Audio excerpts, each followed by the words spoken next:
अरे यार, तुम बीजेपी के गुंडों की बात करते हो, जिन गुंडों को देश का प्रधानमंत्री बचाता हो और पूरी गुंडों की जमात बीजेपी में इकट्ठी हो गई हो, उनके नारों में, उनके कहने और करने में जमीन आसमान का अंतर है। पुलिस वाले अत्याधुनिक हथियारों से लैस AK-47 से तब भी 3 आदमी आके 2 लोगों का कत्ल करके चले गए। पीछे भी हुई है, आगे भी होगी अगर ईवीएम रहेगी तो। नमस्कार दोस्तों, मैं सौम्या मिश्रा और आप देख रहे हैं लाइव टीवी इंडिया। हमारे साथ भानु सर है और ये सुप्रीम कोर्ट के वरिष्ठ वकील है। तो अब इनसे जानते हैं कि जिस तरीके से 6 दिनों के बाद FIR दर्ज की गई है बृजभूषण शरण सिंह पे, उसे लेकर सर की क्या राय है? सर, आपको क्या लगता है जिस तरीके से अभी 2 FIR दर्ज की गई है, आगे क्या हो सकता है? इन्वेस्टिगेशन होगी, इन्वेस्टिगेशन फेयर हो इस बात की उम्मीद कर सकते हैं, लेकिन इन्वेस्टिगेशन फेयर होगी नहीं, मेरा ऐसा विश्वास है। मगर सर, जैसा कि विश्वास दिलाया जा रहा है कि निर्णय आएगा, जांच की जाएगी, पहले भी विश्वास दिलाया गया। विश्वास दिला रहा है? कौन विश्वास दिला रहा है इस बात का कि मतलब जांच होगी और सही निर्णय आएगा? कौन विश्वास दिला रहा है इसकी? इसे लेकर सत्ता में बैठे लोग, जो सरकार के लोग हैं, वो विश्वास, सत्ता में बैठे हुए लोग बेईमान, 1 नंबर के भ्रष्ट गुंडे सारे के सारे, वो विश्वास दिला रहे हैं। अगर वाकई में सत्ता में बैठे हुए लोग ईमानदार होते तो FIR के लिए सुप्रीम कोर्ट को कहना नहीं पड़ता। FIR जब इन्होंने शिकायत दी थी उसी समय दर्ज हो जानी चाहिए थे, हुई तो नहीं। मगर अब इन्हें 2 बार धरने पर आना पड़ा और उसके बावजूद भी सुप्रीम कोर्ट के हस्तक्षेप के बाद FIR हुई है। सुप्रीम कोर्ट बृजभूषण का कल आ गया है बयान, इतनी सारी चीजें उन्होंने कह दी, बोले एक ही परिवार से, एक ही अखाड़े से लोग, बस वही आरोप लगा रहे हैं। नहीं, दुनिया से कह रहे हैं बात इन्वेस्टिगेटिंग ऑफिसर के सामने जाके कहें, वहाँ बताएं कि कौन झूठे आरोप लगा रहा है, क्या लगा रहा। ऐसे कहने से क्या होता है भाई? FIR है, वो मंत्री रहे हैं, उन्हें इन्वेस्टिगेटिंग एजेंसी के सामने कहना चाहिए कि भाई अपना पक्ष रखें। वहाँ ये है 6 बार से सांसद बोल रहे कि मैं विदेश, इससे क्या होता है? 6 बार हो या 600 बार हो, इससे क्या फर्क पड़ता है? दबंग है आदमी तो तुम्हारे लिए दबंग होंगे, मेरे लिए तो नहीं है कोई दबंग। बोल रहे कि विदेश कानून के सामने कोई दबंग नहीं है, कोई कमजोर नहीं है। कानून के सामने हर कोई समान है और कानून का सभी को समान संरक्षण मिलता है। अब सुप्रीम कोर्ट ने हस्तक्षेप किया है, क्या लगता है कि अभी भी नहीं होगा? उम्मीद करते हैं कि सुप्रीम कोर्ट के हस्तक्षेप के बाद FIR हुई है तो इन्वेस्टिगेशन फेयर होगी और दूध का दूध, पानी का पानी होगा। जो अपराधी होगा उसके खिलाफ कानूनी कार्रवाई होगी। पॉक्सो के तहत अलग से एक और FIR भी की गई है नाबालिग लड़की। वो ठीक है, वो तो कानूनी प्रक्रिया है ना भाई। पॉक्सो एक्ट अगर अट्रैक्ट कर रहा है, 18 साल से कम अगर किसी बच्ची की जो है उम्र है तो पॉक्सो लगेगा, वो तो इसलिए है वो सारी चीजें। तो जिस तरीके से अब कार्रवाई की जा रही है, स्ट्रिक्ट एक्शंस लिए गए हैं। नहीं, अभी कार्रवाई की नहीं जा रही है, अभी तो सुप्रीम कोर्ट की डायरेक्शन पर केवल FIR हुई है। अब इसकी इन्वेस्टिगेशन फेयर तरीके से हो जाए इस बात का इंतजार है। किसकी बिजली काटी जाए? रात को बिजली काट, शुक्र समझो इन्हें मारा नहीं गया, आप बिजली काटने की बात कर रहे हो भाई। सुप्रीम कोर्ट को इनकी सुरक्षा का इंतजाम करना चाहिए।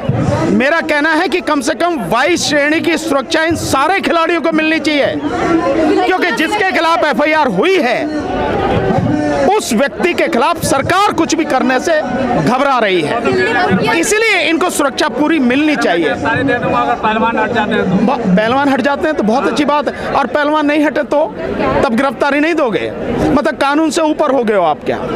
ये कोई कहने का मतलब नहीं। बात ये है कि कानूनन आपके खिलाफ जो हो रहा है, आप इन्वेस्टिगेटिंग एजेंसी को पूरा सहयोग दो। दिल्ली पुलिस ने कहा है कि सुरक्षा दी जाएगी। हाँ, निश्चित रूप से मिलेंगी धमकियाँ। तो मैं तो पहले कह रहा हूँ कि अभी तो धमकियाँ मिल रही है, इन्हें मारा नहीं गया अभी तक, तो शुक्र यही समझो। और ये आंदोलन का रूप लेता जा रहा है, इसलिए शायद पहलवान सुरक्षित है, अन्यथा इनकी सुरक्षा का इंतजाम कोर्ट को करना चाहिए सभी के। दिल्ली पुलिस ने कहा है कि सुरक्षा के इंतजाम किए जाए। दिल्ली पुलिस की क्या बात है? इस देश में जो है 16 नहीं आप सुनो, इस देश में जो है अभी आपने देखा अपनी सबकी आंखों के सामने, कैमरे के सामने हुआ, 16 पुलिस वाले अत्याधुनिक हथियारों से लैस AK-47 से तब भी 3 आदमी आके 2 लोगों का कत्ल करके चले गए, और पुलिस ने अपनी मतलब पॉकेट में वहां तक पिस्टल तक भी हाथ नहीं बढ़ाया। तो काहे की सुरक्षा है? क्या सुरक्षा है भाई? सुरक्षा दो। मैं कहता हूँ ना, 22 श्रेणी की कम से कम सुरक्षा मिलनी चाहिए हर खिलाड़ी को। तो ये तो बृजभूषण से पूछा यार, मेरे से क्या पूछ रहे हो उसका सवाल? सर क्या बयान आ रही है? पहले बोले थे कि जवाब दे ही नहीं, उससे जो कह रहा है उससे पूछो, मेरे से कानूनी बात पूछो। अतीक अहमद को लेकर कहा जा रहा है कि खुलासा हुआ है कि उसने अपनी प्लानिंग करवाई थी एक सुरक्षा को टाइट करवाने के लिए, खुद पे हमले की प्लानिंग कर रहे हैं? हाँ, कितनी ही कहानियां बनेंगी, ये कहानियां बनती रहती हैं और जो असली सच है वो इन्हीं कहानियों के पीछे छुपा दिया जाता, दबा दिया जाता है। ब्रिजभूषण शरण सिंह ने कहा है कि अगर वो इस्तीफा देते हैं तो अगर ये लोग हट जाएंगे धरने से, छोड़ देंगे धरना, तो वो इस्तीफा देने को तैयार। ये कोई तर्क नहीं है कि कोई धरने से हट जाएगा तो इस्तीफा दे देंगे, ये कोई तर्क नहीं है। एक देश में कानून है, संविधान है, कानूनी प्रक्रिया शुरू हुई है, इन्वेस्टिगेशन प्रॉपर तरीके से हो, फेयर इन्वेस्टिगेशन हो, इस बात की सब लोग उम्मीद करते हैं। तो इन्वेस्टिगेटिंग एजेंसी को वो सपोर्ट करें, पूरा सहयोग दें उनको।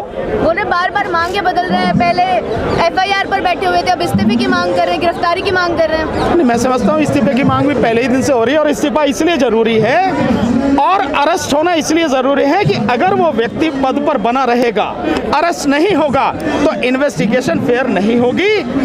अभी तो धमकी की बात कर रहे हैं, इससे भी ज्यादा कुछ हो सकता है। आप कुलदीप सेंगर को तो भूले नहीं होंगे, उस पर भी यही बलात्कार का मसला था। उस लड़की के परिवार को किस तरह से मरवाया सब जानते हैं, ऐसा तो नहीं है कोई जानता नहीं हो। तो इनकी भी सुरक्षा इसलिए जरूरी है कि इनके साथ भी कभी भी कुछ भी हो सकता है। इस्तीफा दूंगा लेकिन अपराधी के तौर पर इस्तीफा नहीं दूंगा। कौन अपराधी के तौर पर? वही बोल रहे कि इस्तीफा देने के लिए तैयार हो, लेकिन अभी आरोप लगा है। इसका जवाब आप उन्हीं से लेना, मेरे से इसका जवाब नहीं। मैं तो कानूनी बात पूछो आप। क्या कानून पर भरोसा नहीं रहा? किसको?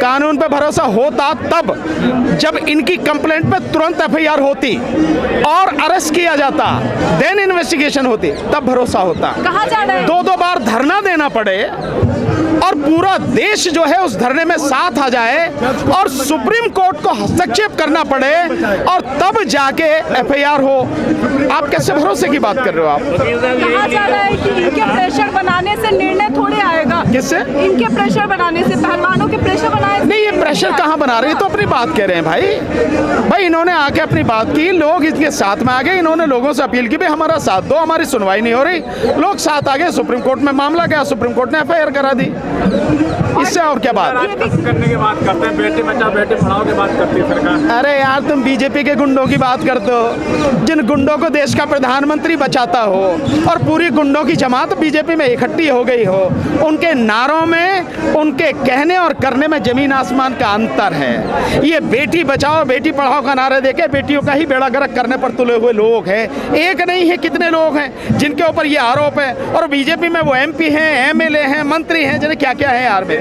फिर इसकी बात करते हो। धुलाई वाली मशीन है? काय वाली? धुलाई वाली मशीन होगी भाई, उनके पास होगी। सर, कहा जा रहा है, अमित शाह कहते हैं कि रात में बेटियां सोना पहन के सड़कों पे घूम सकती है और रात में यहाँ की लाइट काट दी जा रही है। अपने आप भी तो बेटी ही हो ना, आप भी बेटी ही हो ना, अपनी आंखों से देखो। अगर बेटियों को अपनी एफआईआर के लिए भी धरना देना पड़े, सुप्रीम कोर्ट के बाद एफआईआर हो, तो कहाँ सोना पहन के घूम रही हैं, कितनी सुरक्षित है, इसका अंदाजा आप लगा सकते हैं। उसके अलावा उनके पास है क्या? हर बात में विपक्ष, हर बात में पाकिस्तान, उनके पास है क्या बेचारे? कहा जा रहा है प्रदर्शन को राजनीतिक मोड़ दिया जा रहा है। क्यों नहीं होना चाहिए? बीजेपी ने प्रदर्शन नहीं किया क्या कभी? हर बात में बीजेपी प्रदर्शन करती थी, कर रही है अभी भी, तो क्यों नहीं होंगे प्रदर्शन? अगर आप देश के लोगों की बात नहीं सुनोगे तो देश का संविधान अपनी बात के लिए संवैधानिक तौर पर प्रदर्शन करने का, संघर्ष करने का अधिकार देता है, वो अधिकारों का प्रयोग कर रहे हैं अपना, इसलिए कर रहे हैं। आप लोग यहाँ अपनी राजनीति चमकाने आ रहे हैं। कौन कह रहे हैं? ओ, अपनी राजनीति चमकाने आ रहे हैं। कोई बात नहीं, तुम भी चमका लो ऐसी, अगर तुम चमका सकते हो तो। ये बहुत घटिया स्तर की बातें हैं, इनका जवाब देना भी मैं ठीक नहीं समझता। क्वेश्चन है वकील साहब, ये जो पुलिस ने एफआईआर नहीं लिखी लगभग 3 महीने से और सुप्रीम कोर्ट के इंटरवेंशन के बाद लिखी, तो ऐसा क्या कोई नियम है कि पुलिस एफआईआर पहले पूरा इन्वेस्टिगेट कर लेती फिर नहीं, नहीं, ऐसा कोई नियम नहीं है। 2 तरह के अपराध होते हैं, संज्ञेय अपराध यानी गंभीर अपराध और असंज्ञेय अपराध यानी छोटे मोटे अपराध। ये अपराध सेक्सुअल ऑफेंस का संज्ञेय अपराध है, कॉग्निजेबल ऑफेंस है, और कॉग्निजेबल ऑफेंस में जैसे ही कंप्लेंट आएगी आपको एफआईआर करनी पड़ेगी। तो दिल्ली पुलिस और एफआईआर करके आपको इन्वेस्टिगेशन करनी है, इंक्वायरी नहीं करनी है एफआईआर करने से पहले। इंक्वायरी आप केवल उनमें कर सकते हो जो छोटे मोटे मामले हैं और लगता है, और वो भी आपको 7 दिन के अंदर अंदर करके खत्म करनी होगी, उसके बाद आपको एफआईआर करनी होगी। दिल्ली तो पुलिस आप नहीं तो नहीं की, सरकार के दबाव में नहीं की, या दिल्ली पुलिस कानून से अपने आप को ऊपर समझती है। अगर ऐसा है तो मैं मानता हूं कि सुप्रीम कोर्ट को डायरेक्शन देनी चाहिए थी कि जिस थाने में जिस जगह इन्होंने कंप्लेंट की थी उस थानेदार ने, उस एसएचओ ने अगर एफआईआर नहीं करी तो उसके खिलाफ एफआईआर होनी चाहिए। ये डायरेक्शन देनी चाहिए थी। नहीं, मैं तो जानता हूं इंसाफ कभी नहीं मिलेगा। आप मिलने की क्या बात कर रहे हो? हम तो 13 महीने आंदोलन किया, किसान आंदोलन में। जो टेनी गृह राज्य मंत्री है उसके लड़के ने किस तरह से किसानों को कुचला। क्या टेनी का कुछ हुआ? कुछ नहीं हुआ। सरकार ने कुछ नहीं किया, ना उसने इस्तीफा दिया, ना उसके खिलाफ कोई काम हुआ। तो ये भी तो वही है। कहां से होगा? कुछ नहीं होगा। हाँ, जनता अगर देश की पूरी खड़ी हो जाएगी शायद कुछ हो जाए। जनता खड़ी हो तो रही है साथ में सर। बहुत अच्छी बात है, बधाई जनता को। आप भी दो, और भी अभी बड़े आंदोलन की जरूरत है। और ऐसे मामले में पूरे देश को जाम करने की जरूरत है। पूरे देश में आंदोलन की जरूरत है। हर जगह आंदोलन हो तब जाके बात करेंगे। आंदोलन के बाद भी तो जीत जाती है ना सरकार। कौन से? सरकार जीत जाती है। वो तो ईवीएम से जीतती है यार। इस आंदोलन की वजह से ईवीएम से जीतती है। गड़बड़ी है क्या जो ईवीएम की वजह से जीतती है? निश्चित रूप से ईवीएम में गड़बड़ी है, इसीलिए जीतती है सरकार। नहीं तो जीत ही नहीं सकती सरकार। दूसरे जगहों पे भी तो जब विपक्ष की गवर्नमेंट आती है तब भी तो कहा जा सकता है कि ईवीएम में गड़बड़ी की गई। कौन कहता है विपक्ष की जीतने पर कहा जाता है कि भाई वहां से जीत गए? केंद्र का जब चुनाव होता है, लोकसभा का जो चुनाव होता है, वो सबसे ज्यादा महत्वपूर्ण होता है। केंद्र के पास पावर ज्यादा है, राज्य के पास नहीं। मोदी जी जो आज कर रहे हैं, अगर ये गुजरात के मुख्यमंत्री होते तो कर पाते क्या? नहीं कर पाते ना, क्योंकि देश के प्रधानमंत्री इसलिए कर पा रहे हैं। इसलिए केंद्र का चुनाव, लोकसभा का चुनाव महत्वपूर्ण है। उसमें बेईमानी होती है, पीछे भी हुई है, आगे भी होगी अगर ईवीएम रहेगी तो। कहा जा रहा है कि सिर्फ एक ही राज्य के लोग यहाँ पर हैं, सिर्फ हरियाणा के रेसलर्स आए। कौन कह रहा है यार? मैं यूपी से हूँ। क्या बात कर रहे हो आप? यूपी से कितने तराई के क्षेत्र के कितने लोग बैठे हैं, देखो किसान। बिहार से लोग बैठे हैं, पंजाब से आए हुए लोग बैठे हैं। आप देखो ना, कैमरा ले जाके वहां जाके देखो यार, दिखाओ सबको। कहा जा रहा है और जगह के रेसलर्स तो कहाँ के? सिर्फ हरियाणा के। कोई बात नहीं, धीरे धीरे आ जाएंगे, लोगों को बात पता लगेगी। भाई धीरे धीरे बात पता लग रही है ना, आ जाएंगे लोग बात धीरे धीरे।